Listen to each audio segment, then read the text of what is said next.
Hello and welcome to this lecture. आज के इस लेक्चर में हम स्टार्ट करने जा रहे हैं हमारा चैप्टर नंबर 12, ठीक है, जिसके अंदर हम कई सारी नई नई चीज़ देखेंगे। फॉर एग्जांपल स्ट्रक्चर, यूनियन और इनमरेशन, ठीक है। ये टोटली हमारे लिए न्यू चीज़ है।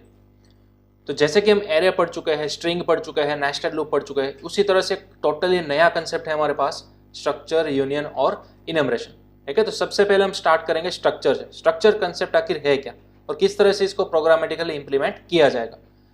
तो यहाँ पर सबसे पहले तो मैंने डेव सी प्लस प्लस में एक hello.c करके एम्प्टी फाइल बना लिया, ठीक है। बेसिक स्ट्रक्चर मैंने लिख दिया है।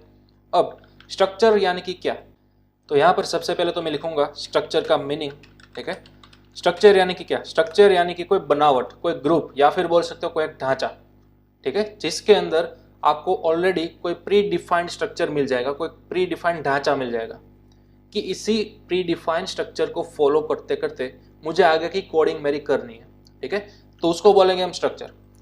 और बेटर अंडरस्टैंडिंग के लिए मैं आपको एक एग्जांपल दूंगा। फॉर एग्जांपल हमारे पास एक इंस्टीट्यूट है, ठीक है, जिसके अंदर हम कई सारे मल्टीमीडिया रिलेटेड कोर्सेज कराते हैं। तो उसके अंदर अगर किसी स्टूडेंट को एनरोल होना है तो वो स्टूडेंट क्या करेगा, सबसे पहले तो एडमिशन डिपार्टमेंट के अंदर जाएगा, राइट। और वहां पर जो भी एडमिन होगा वो एडमिन क्या करेगा, स्टूडेंट की कुछ डिटेल लेगा। फॉर एग्जाम्पल ID, उसका नेम, उसकी सिटी, ठीक है, उसका एड्रेस, उसका ईमेल, वो सब डिटेल्स वो लेगा एडमिन, ठीक है। एक स्टूडेंट की उसने इतनी सारी डिटेल ले ली, ID है, उसका नेम है, एज है, सिटी है, एड्रेस है, राइट, फिर ईमेल। अब सपोज कुछ दिनों बाद वो एडमिन जो है वो रिप्लेस हो गया किसी नए बंदे से, ठीक है, कोई न्यू पर्सन आ गया वहां पर। तो वो न्यू पर्सन को थोड़ी ना मालूम होगा कि अब जो नया स्टूडेंट आएगा, ठीक है, उसकी मुझे इतनी इतनी डिटेल्स लेनी है। वो तो अपने हिसाब से डिटेल लेगा।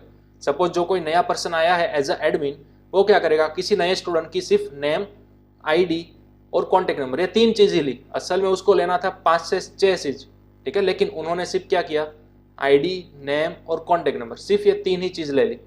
बाकी की चीज उसे कौन कौन सी लेनी थी वो उसको पहले से मालूम ही नहीं था, ठीक है। तो यहाँ पर काम कर सकते हो आप, एक स्ट्रक्चर बना सकते हो, यानी कि पहले से ही चीज प्री डिफाइन कर लो कि कोई भी स्टूडेंट आएगा उसका नेम मुझे चाहिए, उसका नेम चाहिए, ठीक है, सिटी चाहिए और साथ ही साथ उसका एड्रेस भी चाहिए, और आप कॉन्टेक्ट नंबर भी ले सकते हो, ठीक है। तो ये आपने क्या किया, प्री डिफाइन एक स्ट्रक्चर बना दिया कि इतनी इतनी चीज तो मुझे लेनी ही लेनी है, चाहे कोई भी स्टूडेंट एनरोल कराने आए तो इसको आप एक स्ट्रक्चर के अंदर डिफाइन कर सकते हो।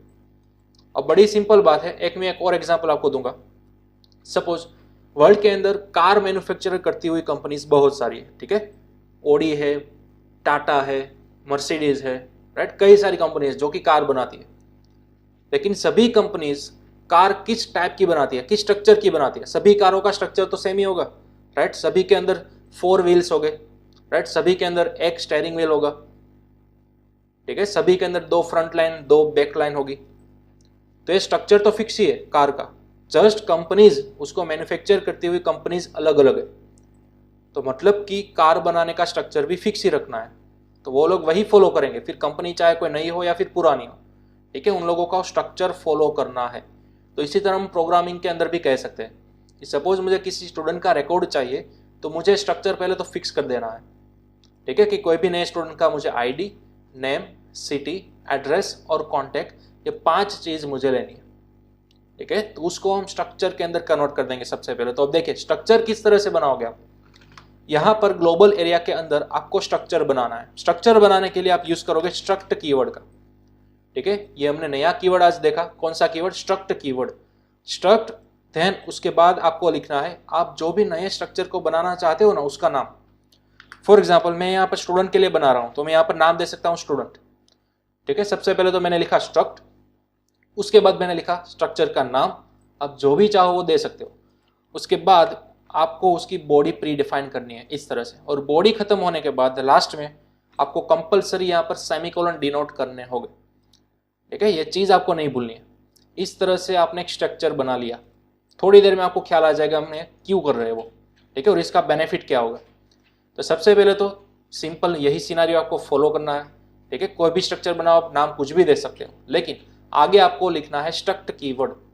उसके बाद उसकी बॉडी ओपन करो, क्लोज करो एंड लास्ट में सेमीकोलन से एंड कर दो, ठीक है। चलिए अब स्ट्रक्चर का मीनिंग तो मैंने आपको बता दिया। स्ट्रक्चर को आप एक और नजरिए से भी देख सकते हो। For example custom data type, आपकी अपनी डेटा टाइप बना सकते हो। फॉर एग्जाम्पल C लैंग्वेज के अंदर कई सारी डेटा टाइप आती है। हमने कौन कौन सी देखी? इंटीजर देखी थी, उसके बाद फ्लोट देखी थी, उसके बाद कैरेक्टर देखी थी। ठीक है, 3 मेजॉरिटी सभी लोग यूज़ करते हैं। लेकिन क्या आपके पास कोई एक डेटा टाइप है जो कि सभी चीज़ स्टोर कर सकती है? फॉर एग्जाम्पल मैं कोई ऐसा वेरिएबल बनाऊंगा ए जिसके अंदर मैं इंटीजर भी स्टोर करवा सकता हूँ, उसी तरह से फ्लोट वैल्यू भी स्टोर करवा सकता हूँ, कैरेक्टर वैल्यू भी स्टोर करवा सकता हूँ, और साथ ही साथ स्ट्रिंग भी स्टोर करवा सकता हूँ। क्या इस तरह की ऑलराउंडर डेटा टाइप आपके पास है क्या, कि जिसका आप वेरिएबल ए डिक्लेयर कर सको? नहीं है ना, राइट। तो यहाँ पर आप अपनी कस्टम डेटा टाइप भी बना सकते हो, ठीक है, विथ यूज ऑफ स्ट्रक्चर। चलिए अगेन हम अपने मेन गोल पर आ जाते हैं। स्टूडेंट की मदद से, ठीक है, मुझे एक ऐसा स्ट्रक्चर बनाना है कि आगे जाकर अगर मैं मेन के अंदर जितने भी स्टूडेंट के रिकॉर्ड लेना चाहता हूँ तो मुझे एक सिनारियो फॉलो करना होगा, एक स्ट्रक्चर, एक ढांचा फॉलो करना होगा। ठीक है, तो हमने अभी अभी यहाँ पर कमेंट्स के अंदर लिखा था कि स्टूडेंट के हम क्या क्या रखेंगे, आईडी रखेंगे, राइट, उसके बाद नेम रखेंगे, फिर अगर आप चाहो तो सिटी या फिर एज भी लिख सकते हो। ठीक है, चले मैं यहाँ पर सिंपल लिखूंगा एज। डन। चलिए, तो 3 चीज़ होनी चाहिए। कोई भी नए स्टूडेंट का डेटा आप लेते हो तो मैंने यहाँ पर 3 चीज़ स्पेसिफाई कर दी। ठीक है, 3 वेरिएबल्स बना लिए। अब वेरिएबल्स बना लिए तो उसका डेटा टाइप भी होना चाहिए। अब आईडी का डेटा टाइप क्या आएगा? इंटीजर आएगा, तो मैंने यहाँ पर लिख दिया इंटीजर। ठीक है, नेम का डेटा टाइप क्या आएगा? स्ट्रिंग आएगा। ठीक है, तो मैंने बना दिया array of character, maximum 100 characters. और एज का डेटा टाइप एज यूजुअल आएगा इंटीजर। ठीक है, तो इस तरह से मेरा पूरा स्ट्रक्चर बनकर रेडी हो चुका है। इसी को बोलोगे आप एक स्ट्रक्चर। एक स्टूडेंट का स्ट्रक्चर आपने बना लिया, बस अब इसी को फॉलो करते करते आपको मेन के अंदर कोडिंग करनी है। ठीक है, चलिए थोड़ी देर पहले मैंने बोला था कि स्ट्रक्चर को आप as a custom data type भी यूज कर सकते हो। तो देखिए, जैसे कि आप एन के अंदर फॉर एग्जांपल कोई भी इंटीजर वैल्यू इस तरह से स्टोर करवाते थे, तो फिर आप एन का डेटा टाइप क्या लिखते थे? इंटीजर लिखते थे ना, राइट। तो उसी तरह से मुझे अब स्टूडेंट क्लास का, यानी कि ये हमारी बिल्ट इन क्या हो गई, डेटा टाइप हो गई, वन टाइप ऑफ, मुझे अब स्टूडेंट का वेरिएबल बनाना है। ठीक है, ध्यान दीजिएगा, मुझे स्टूडेंट का वेरिएबल बनाना है। ये स्टूडेंट जो है वो अब आपकी डेटा टाइप हो चुकी है। ठीक है, इस तरह से जब भी आप कोई क्लास बनाते हो, जब भी कोई स्ट्रक्चर बनाते हो, तो उसको बोला जाता है कस्टम डेटा टाइप। तो अब देखिए, आपको स्टूडेंट का एक वेरिएबल बनाना है। क्यों बनाना है थोड़ी देर में आपको पता चल जाएगा। स्टूडेंट फॉर एग्जाम्पल मैंने बनाया S1। ठीक है, आप यहाँ पर नाम कुछ भी देख सकते हो। तो ये हमारी डेटा टाइप हो गई लेफ्ट हैंड साइड, और यहाँ पर हो गया हमारा वेरिएबल। इसको आप इस वाली लाइन के साथ कंपेयर करो। ये इंट क्या था? डेटा टाइप था ना, तो स्टूडेंट भी क्या है? डेटा टाइप ही है। उसी तरह से n क्या था? वेरिएबल था, तो S1 भी क्या है? वेरिएबल है। ठीक है, फर्क सिर्फ इतना है कि आपको यहाँ पर आगे स्ट्रक्ट कीवर्ड लिखना होगा, दैट्स ऑल। यहाँ पर इंटीजर जो थी वो क्या थी? हमारी बिल्ट इन डेटा टाइप थी, वो हमने नहीं बनाई थी, हम सिर्फ उसको यूज कर रहे थे। लेकिन यहाँ पर स्टूडेंट जो है वो हमारा बनाया हुआ कस्टम डेटा टाइप है। तो हमारे बनाए हुए डेटा टाइप से अगर आप कोई वेरिएबल क्रिएट करोगे तो आगे आपको स्ट्रक्ट कीवर्ड लिखना होगा, यह नेसेसरी है। ठीक है, चलिए अब आपका S1 जो है वो बन चुका है, वेरिएबल बन चुका है। ठीक है, अब आपको आईडी, नेम और एज की वैल्यू सेट करनी है। ठीक है, तो सपोज मैं यहाँ पर इस तरह से नहीं लिख सकता कि भाई आईडी मुझे 5 रखनी है, तो मैं इस तरह से किया। ठीक है, नेम की वैल्यू मुझे रखनी है, तो नेम की वैल्यू मैं दे दूंगा यहाँ पर सपोज राज। ठीक है, for example. Then after age की वैल्यू मैंने पास कर दी, फॉर एग्जाम्पल 19, इस तरह से। तो इस तरह से आप नहीं कर सकते। क्यों नहीं कर सकते? क्योंकि आईडी, नेम और एज नाम के वेरिएबल आपने मेन के अंदर थोड़ी ना बनाया है। हाँ, अगर मेन के अंदर बनाए हुए होते तो फिर आप इस तरह से एक्सेस कर सकते थे, राइट। लेकिन फिलहाल आईडी, नेम और एज तीनों वेरिएबल्स आपने कहाँ पर बनाए? स्ट्रक्चर के अंदर बनाए। ठीक है, तो स्ट्रक्चर को आप एक क्लासरूम की तरह इमेजिन कीजिए। ठीक है, सपोज आप छोटे थे तो क्लास के अंदर, अपने क्लासरूम के अंदर जाते थे, राइट, स्कूल या फिर कॉलेजेस के अंदर। तो वहां पर ये सपोज आपका एक क्लासरूम है, आपको क्लासरूम के अंदर एंटर करना है, तो आपको क्या चाहिए होगा? डोर चाहिए होगा ना। जैसे ही आपने डोर को ओपन कर लिया तो फिर आपको 3 पर्सन दिखाई देंगे, आईडी, नेम और एच। तो ठीक उसी तरह यहाँ पर है प्रोग्राम के अंदर, आपको आईडी, नेम और एच को एक्सेस करना था। कहाँ से? मेन में से। तो सबसे पहले तो मेन में से आपको क्या बनाना होगा? डोर बनाना होगा ना, स्टूडेंट के क्लास के अंदर जाने के लिए डोर बनाना होगा। तो ये डोर ही हमने यहाँ पर बनाया। देखिए, ये S1 जो है ना वो हमारा डोर हो गया। ठीक है, जिसको हम ऑफिशियली बोलेंगे ऑब्जेक्ट। क्या बोलेंगे? ऑब्जेक्ट। प्रोग्रामेटिकली हमें S1 को क्या बोलना है? ऑब्जेक्ट, जो कि आप सिंपल वेरिएबल को बोलते थे उसी तरह। ठीक है, हम इंटीजर n बनाते थे ना, तो n क्या हो गया हमारा, वेरिएबल हो गया। तो उसी तरह यहाँ पर s1 क्या हो गया हमारा, ऑब्जेक्ट हो गया। ठीक है, अब ये हमारा डोर हो गया s1। अब s1 की मदद से आप क्लास के अंदर एंट्री ले सकते हो और आईडी, नेम और एज को एक्सेस कर सकोगे। तो सबसे पहले तो आपके पास डोर है, तो डोर को ओपन करना होगा, राइट। डोर को ओपन करोगे तभी तो ये तीन चीज आपको दिखाई देगी। तो डोर को ओपन करने के लिए आपको डॉट ऑपरेटर का यूज करना है। कौन सा, डॉट ऑपरेटर।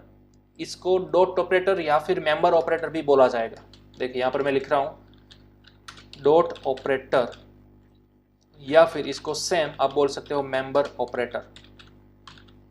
ठीक है, डॉट क्या करेगा, ध्यान से समझिएगा। आपने ऑब्जेक्ट तो बना लिया क्लास के अंदर या फिर स्ट्रक्चर के अंदर जाने के लिए, ठीक है, लेकिन उसके अंदर जाने के लिए आपको डॉट ऑपरेटर से गुजरना होगा। जैसे कि आप कहोगे s1 डॉट, यानी कि आपका डोर खुल चुका है और आप स्ट्रक्चर के अंदर आ चुके हो, अब आप डायरेक्टली आईडी, नेम और एज को एक्सेस कर सकोगे। तो इसलिए मैंने यहाँ पर लिखा s1 डॉट आईडी, यानी कि स्टूडेंट स्ट्रक्चर के अंदर मौजूद आईडी। ठीक है, उसको मुझे वैल्यू असाइन करनी थी 5, तो इस तरह से अब आप कर सकोगे। ठीक उसी तरह से ये जो नेम है वो कहाँ पर मौजूद है, स्ट्रक्चर के अंदर मौजूद है। तो स्ट्रक्चर के अंदर जाने के लिए हमने ऑलरेडी ऑब्जेक्ट बना लिया। ठीक है, अब ऑब्जेक्ट की मदद से आप किस तरह से क्लास के अंदर जा सकोगे, डॉट ऑपरेटर की मदद से। तो यहां पर भी आपको लिखना है डॉट, उसी तरह से s1 डॉट h। ठीक है, तो अब आपने इस दूसरे स्ट्रक्चर के अंदर मौजूद तीनों वेरिएबल्स को क्या कर लिया, सेट कर लिया। ठीक है, लेकिन आप कहोगे कि सर हम स्ट्रिंग को इस तरह से नहीं कर सकते। वेरी गुड, हाँ, हम स्ट्रिंग को डायरेक्टली इक्वल टू की मदद से असाइन नहीं कर सकते, क्योंकि हमने ऑलरेडी स्ट्रिंग के चैप्टर के अंदर ये सब देख लिया। ठीक है, तो यहां पर आप यूज कर सकते हो strcpy फंक्शन का। ठीक है, तो यहां पर मैं क्या करूंगा, सिंपल इसको इसके अंदर रैप कर दूंगा। ठीक है, और यहां पर पास कर दूंगा मैं सेमीकोलन और इस तरह से ब्रैकेट्स।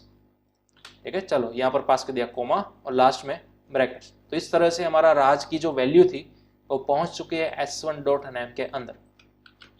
ठीक है, तो इस तरह से आपको कुछ लगाना है, राइट। अब आपने तीनों वेरिएबल्स की वैल्यू तो यहां पर सेट कर ली, लेकिन अब आपको उसे प्रिंट कराना होगा, राइट। तो प्रिंट कराने के लिए हमारे पास ऑलरेडी मौजूद है क्या, प्रिंट एफ।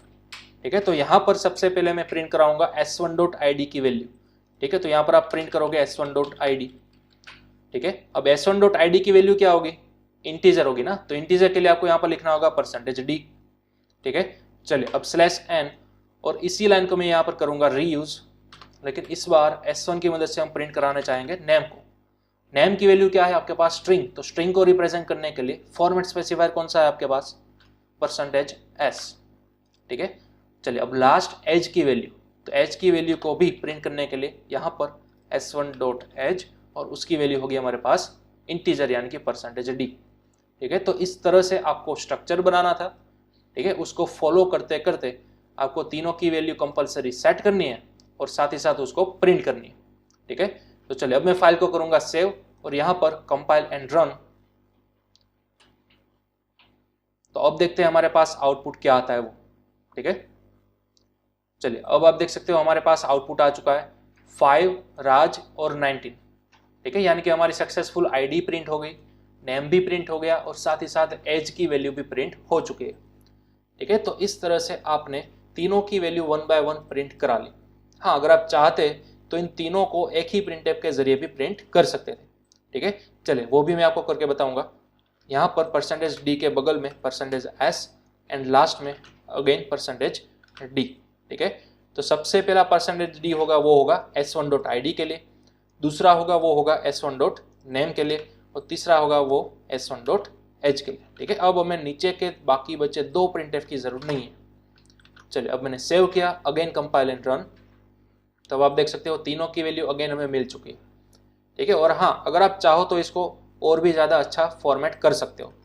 फॉर एग्जांपल यहाँ पर आप मेंशन कर सकते हो इस तरह से आईडी, देन आफ्टर आप मेंशन कर सकते हो नेम एंड लास्ट में एज। ठीक है, आप अपने मनचाहे फॉर्मेट के अंदर भी प्रिंट ऑफ करवा सकता हो। चलिए यहाँ पर आईडी, नेम और एज की वैल्यू हमें सक्सेसफुली मिल चुकी है, राइट। तो इस तरह से हमने 1 स्टूडेंट का डेटा ले लिया। ठीक है, एक स्टूडेंट का डेटा लेने के लिए आपको क्या करना होगा, सबसे पहले तो एक स्ट्रक्चर बनाइए। अब न जाने आप कितने भी स्टूडेंट के डेटा ले सकते हो, ऐसा ज़रूरी नहीं है कि एक ही स्टूडेंट का डेटा लिया। ठीक है, चलिए स्ट्रक्चर बना देने के बाद आपको क्या करना है, उसका एक ऑब्जेक्ट बनाना है, यानी कि उसका एक वेरिएबल बनाना है। सिंपल हम इंटीजर n लिखते थे उसी तरह, ठीक है। इंटीजर की जगह पर हमने क्या लिखना है, हमारा खुद का बनाया हुआ स्ट्रक्चर का डेटा टाइप स्टूडेंट। हाँ, ये हमारा खुद का बनाया हुआ था, कस्टम मेड, तो इसलिए आगे हमें कीवर्ड भी लिखना होगा स्ट्रक्ट करके, ठीक है। तो अब आपने s1 नाम का ऑब्जेक्ट बना लिया, तो अब स्ट्रक्चर के अंदर जाने के लिए आपको किसकी रिक्वायरमेंट होगी, ऑब्जेक्ट की, ठीक है। लेकिन स्ट्रक्चर के अंदर जाने के लिए आपको डॉट ऑपरेटर यानी कि मेंबर ऑपरेटर को कॉल करना होगा, ठीक है। आपको आईडी, नेम और एज तक पहुंचना था, आपने डोर भी बना लिया, तो अब डोर की मदद से आप पहुंच तो सकते हो, लेकिन किसकी मदद से, मेंबर ऑपरेटर की मदद से, ठीक है। तो आप कॉल करोगे s1 की मदद से आईडी को, उसके अंदर वैल्यू असाइन कर दी। देन आफ्टर आपने s1 की मदद से नेम को कॉल किया, उसकी वैल्यू असाइन कर दी। उसी तरह लास्ट में s1 की मदद से आपने एज को कॉल किया और उसकी वैल्यू भी असाइन कर दी, ठीक है। चलिए नेक्स्ट, उसी तरह सेम टू सेम आपने क्या किया, तीनों को अगेन एक्सेस किया, लेकिन इस बार उस सभी वैल्यूज को प्रिंट कराने के लिए, ठीक है। तो यह था आपका फर्स्ट एग्जांपल स्ट्रक्चर का। चलिए अब आप इसका स्क्रीनशॉट निकाल सकते हो, ठीक है। ये हमारे फर्स्ट स्टूडेंट के लिए हमने रिकॉर्ड बनाया। अब जैसा कि मैंने पहले बोला, आप जितने चाहो उतने स्टूडेंट का रिकॉर्ड्स इस तरह से निकाल सकते हो। फॉर एग्जांपल मैं एक और ऑब्जेक्ट बनाऊंगा, तो स्ट्रक्ट स्टूडेंट s2, ठीक है। चले, तो इस तरह से मेरे पास एक और नया ऑब्जेक्ट आ गया। अब s2 की मदद से मैं अगेन इन तीनों की वैल्यू सेट करवा सकता हूं और प्रिंट भी करवा सकता हूं, ठीक है। तो मैं क्या करूंगा, s1 की मदद से जितनी भी वैल्यू मैंने सेट की थी ना, उसको मैं अगेन कॉपी पेस्ट करूंगा। अब यहाँ पर s2 चेंज कर दूंगा, ठीक है, और इन सभी की वैल्यू कुछ अलग ही पास कर दूंगा। फॉर एग्जाम्पल राज, उसके बाद पीयूष, सपोज उसकी एज होगी 18, ठीक है। चलिए उसी तरह प्रिंटफ के साथ भी हम वही करेंगे। प्रिंटफ हमने ऑलरेडी s1 के लिए तो किया ही हुआ है, उसी तरह से हमने अगेन कर देना है s2 के लिए, ठीक है। तो चलिए सेव किया मैंने, अगेन कंपाइल एंड रन। तो अब आप देख सकते हो आपको दो रिकॉर्ड्स मिल चुके हैं, ठीक है। एक राज वाला पूरा रिकॉर्ड मिल गया और एक पीयूष वाला भी पूरा रिकॉर्ड मिल चुका है, ठीक है। तो इस तरह से आप अनलिमिटेड ऑब्जेक्ट्स क्रिएट कर सकोगे, और जितने चाहो उतने ऑब्जेक्ट क्रिएट करो और उसकी मदद से डेटा को सेट करो सबसे पहले, फिर अपने डेटा को गेट करो यानी कि प्रिंट करो, ठीक है। तो यही फॉर्मूला, यही प्रोसेस को हमें रिपीट करते रहना है, ओके। और हाँ, अगर चाहो तो आप इस तरह से ना लिखो और एक ही लाइन के अंदर इस तरह से भी लिख सकते हो, ठीक है। जैसा कि हम इंटीजर a, b लिखते थे, बस उसी तरह हमने किया है, स्टूडेंट का s1 और s2 ऑब्जेक्ट बनाया, ठीक है। चलिए अगेन मैं आपको सेव और रन करके बता देता हूँ। चलिए सेम आपको आउटपुट मिलेगा, ठीक है। तो आपकी दूसरी सिंटेक्स है, इसको भी आप फॉलो थ्रू कर सकोगे, ठीक है। चलो इसका भी स्क्रीनशॉट ले लो, ओके।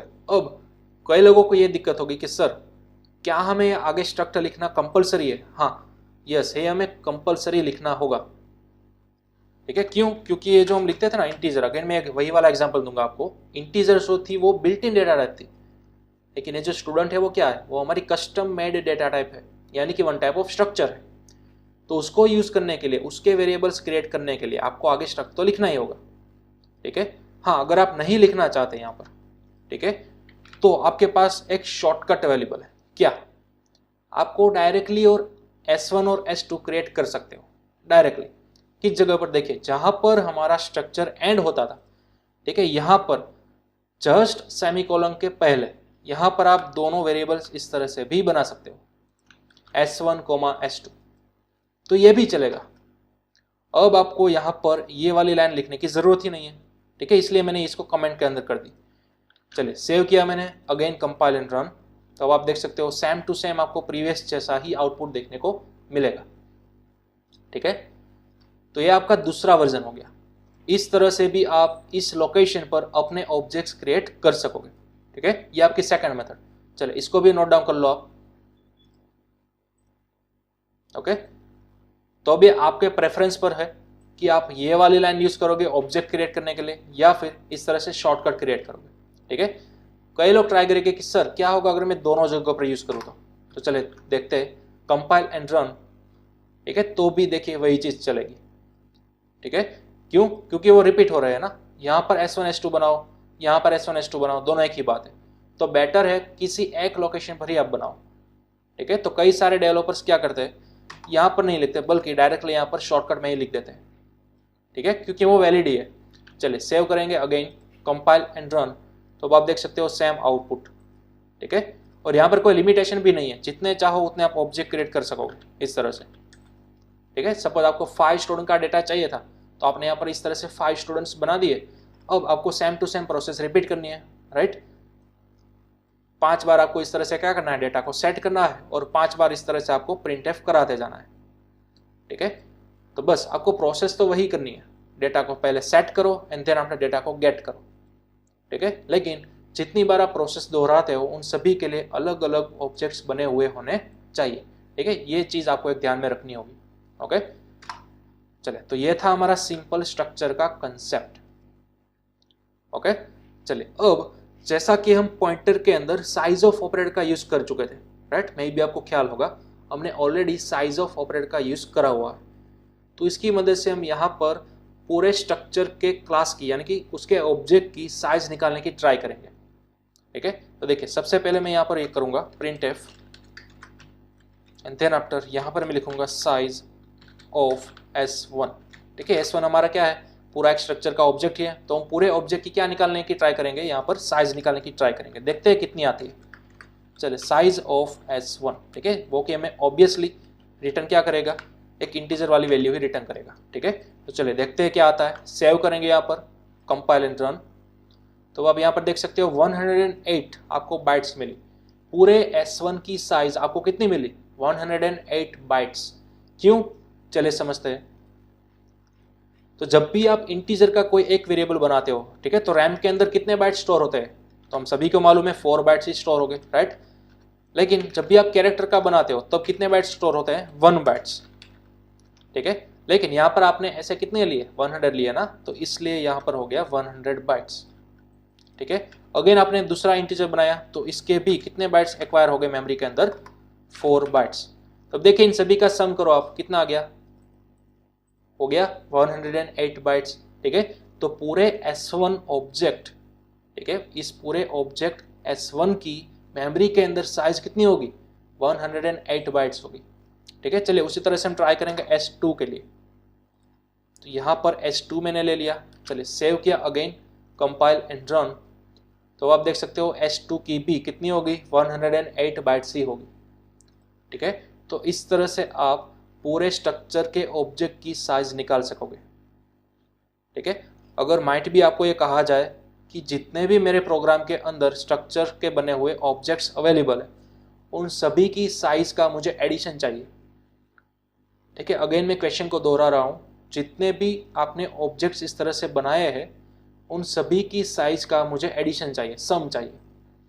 यानी कि S1 ने और S2 ने दोनों ने कंबाइन रैम के अंदर कितनी बाइट्स रोक कर रखी है वो मुझे चाहिए। तो आप सिंपल क्या करो, साइज ऑफ S1 और साइज ऑफ S2 इन दोनों का सम करवा दो, राइट। तो यहाँ पर ही आप लिख सकते हो साइज ऑफ S1, ठीक है, और प्लस साइज ऑफ S2, ठीक है। दोनों का सम कर लिया, वो आपको परसेंटेज देगा। चले, तो मैं यहाँ पर लिख दूंगा size of S1 plus S2, ठीक है। चले सेव करेंगे, कंपाइल एंड रन। तो अब आपको मिलेगा कितना, 216 बाइट्स, ठीक है। तो अब दोनों का सम होकर आ चुका है, दोनों ने जितनी भी मेमोरी के अंदर बाइट्स रोक कर रखी है उन दोनों का आपको टोटल सम दिखाई देगा, ठीक है। यानी कि जब भी आपने ये 2 ऑब्जेक्ट्स बनाए, 2 स्टूडेंट के रिकॉर्ड्स सेव किए, तो मेमोरी के अंदर बिहाइंड द सीन कितनी मेमोरी बाइट्स रोक कर रखी है, 260 बाइट्स, ठीक है। तो इस तरह से आप पूरे ऑब्जेक्ट की साइज में निकाल सकते हो साइज ऑफ ऑपरेटर की मदद से, ठीक है। तो ये भी आपको ध्यान में रखना है, ठीक है। चलिए इसका भी आप स्क्रीनशॉट ले सकते हो, ओके। तो ये था हमारा सिंपल स्ट्रक्चर का कंसेप्ट, ओके। चलिए नेक्स्ट, अब हमारे पास कंसेप्ट है स्ट्रक्चर विथ एरे। कौन सा कंसेप्ट है, स्ट्रक्चर विथ एरे। चलिए इस लाइन को मैं मिटा दूंगा,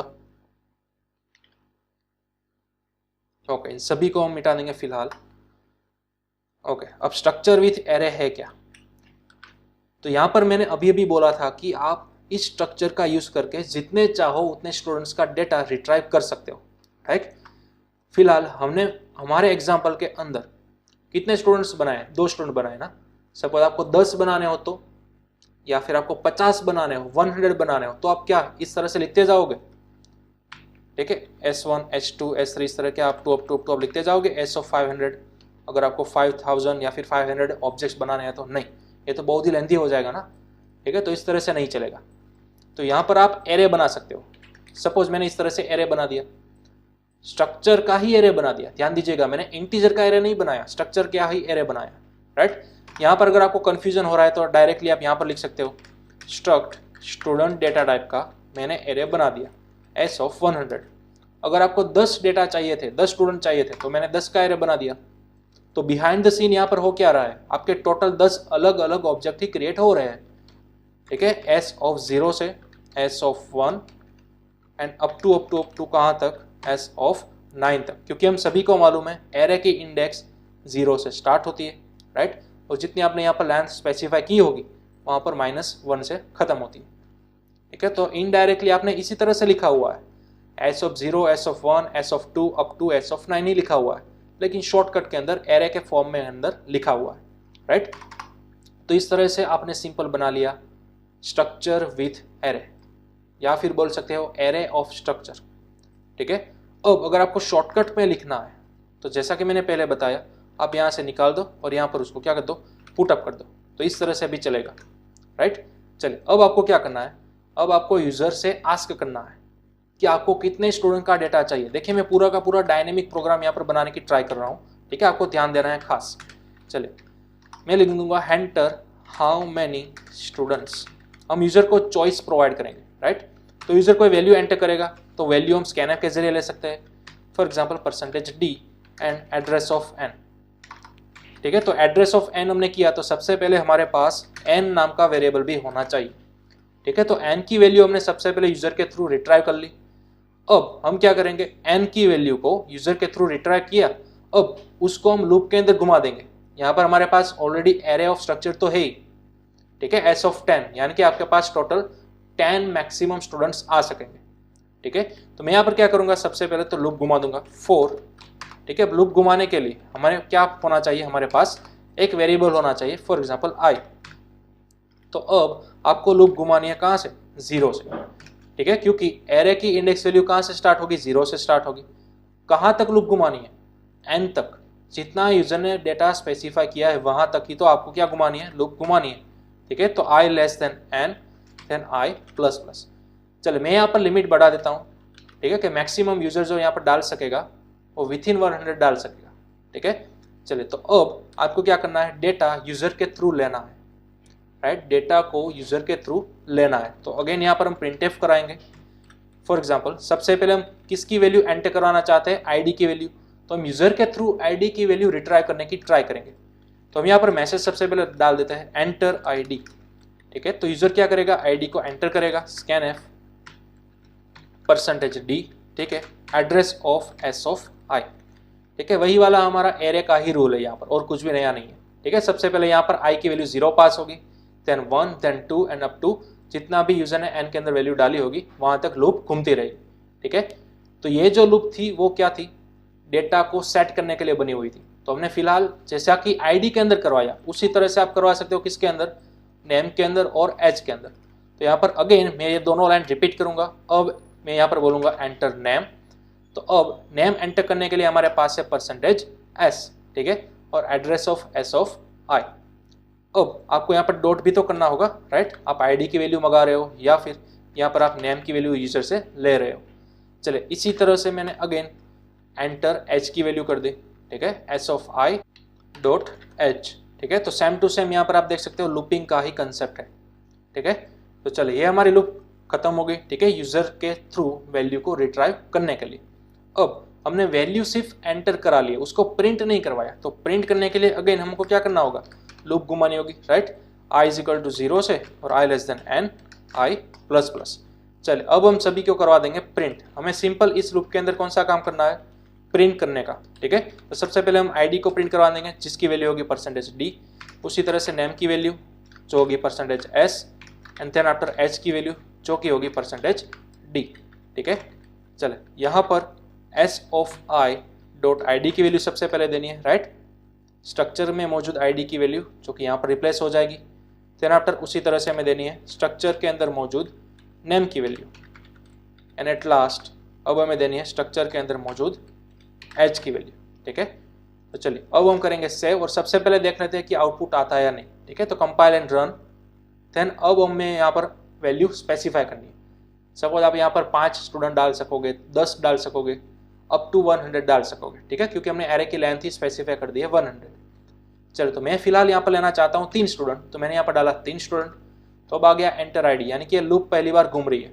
ठीक है, तो अब S of I dot I D, यानी कि सबसे पहले आई की वैल्यू होगी 0, तो यहाँ पर आ गया S of 0 dot I D, यानी कि फर्स्ट ऑब्जेक्ट की आईडी हम यहाँ पर पास करने जा रहे हैं, जिसकी मैं वैल्यू दे सकता हूँ 1। अब नेम मैंने दिया for example Mehul, enter. Age मैंने पास कर दी फॉर एग्जाम्पल 12। ठीक है, तो ये 1 स्टूडेंट हमारे पास आ गया। अब दूसरी बार लूप घूमी, आई प्लस प्लस हुआ, तो अब यहाँ पर एस ऑफ आई की वैल्यू क्या आ गई, 1 आ गई। तो अगेन हमें आईडी देनी है। ठीक है, कोई नाम देना है फॉर एग्जाम्पल राज, और उसकी एज देनी है फॉर एग्जाम्पल 20। चलिए, अब लास्ट बार को लूप घूम रही है, राइट। तो अब आईडी में दूंगा फॉर एग्जाम्पल 3, नाम की मैंने कुछ पास कर दिया, एज की वैल्यू पास कर दी, और जैसे ही एंटर प्रेस करूंगा आपको तीनों वैल्यू सक्सेसफुल प्रिंट होकर मिल जाएगी। देखिए, तो this is the advantage of structure and looping. ठीक है, ये इसका मेन बेनिफिट है। अब इस प्रोग्राम की मदद से आप जितने चाहो उतने स्टूडेंट्स का डेटा रिट्राइव कर सकोगे। अब आपको कोई भी कोडिंग करने की जरूरत नहीं है। ठीक है, ऑटोमेटिक आपकी लूप घूमती रहेगी। कहाँ तक, n तक। सपोज यहाँ पर आपने n की वैल्यू पास की थी 5, तो अब ये लूप 5 टाइम्स घूमेगी और ये भी लूप 5 टाइम्स घूमेगी। अगर आप 10 स्टूडेंट का डेटा लेना चाहते थे तो आपको यहाँ पर कितना लेना है, 10, तो ऑटोमेटिक ये लूप दोनों 10 बार घूमेगी। ठीक है, तो ये हमारा बेनिफिट है एरे ऑफ स्ट्रक्चर का। ठीक है, तो चलिए इसका भी आप स्क्रीनशॉट ले लो स्टेप बाय स्टेप। ये आपका पहला स्टेप, इस तरह से आपको स्ट्रक्चर को बनाना है, राइट। देन आफ्टर ये आपका दूसरा स्टेप। ठीक है, मेन के अंदर सिंपल फॉर लूप की मदद से सभी की वैल्यू को रिट्राइव करो, जैसा कि सेम हम 1D अरे में करते थे उसी तरह। ठीक है, और उसी तरह हमें यहाँ पर करना है प्रिंट के लिए अलग से फॉर लूप। ओके, चलिए, तो ये था आपका कंसेप्ट स्ट्रक्चर विथ एरे का। ठीक है, ये जो कंसेप्ट है वो आगे जाकर कई सारी मॉडर्न लैंग्वेजेस के अंदर रिपीट होगा, बट क्लास एंड ऑब्जेक्ट बनकर। सी लैंग्वेज के अंदर हम क्या बोलते हैं, इसको स्ट्रक्चर का कंसेप्ट बोलते हैं। लेकिन आगे जाकर अगर आप C++ पढ़ोगे, जावा, पाइथन, कई सारी लैंग्वेज पढ़ोगे, ठीक है, तो वहां पर स्ट्रक्चर नहीं आएगा, वहां पर आएगा क्लास और ऑब्जेक्ट। ठीक है, लेकिन कंसेप्ट सेम टू सेम यही होगा, राइट। तो ये हमने पढ़ लिया। ठीक है, अब हम नेक्स्ट सेशन के अंदर मिलेंगे नए कंसेप्ट के साथ, जिसका नाम है यूनियन एंड इनमरेशन। ठीक है, लेकिन तब तक आपको कंप्लीट यहाँ पर प्रैक्टिस करनी है सिंपल स्ट्रक्चर कंसेप्ट की और साथ ही साथ एरे ऑफ स्ट्रक्चर कंसेप्ट की। जैसा कि मैंने सेम यहाँ पर स्टूडेंट वाला किया ना, ऐसा आपको एम्प्लॉय वाला बनाकर लाना है, राइट। ये आपका होमवर्क है, मैं यहाँ पर लिख नहीं रहा हूँ बट आपको ओरली बता रहा हूँ, आपको सेम होमवर्क यहाँ पर करके लाना है एम्प्लॉय का। ठीक है, और यहाँ पर आप फील्ड चाहो तो जितनी चाहो उतनी ले सकते हो। यहाँ पर डजंट मैटर कि मैंने 3 बताई तो आपको भी 3 ही लेनी है, जितनी चाहो उतनी आप यहाँ पर बढ़ा सकोगे। ठीक है, तो चलिए अब हम मिलते हैं हमारे नेक्स्ट सेशन के अंदर।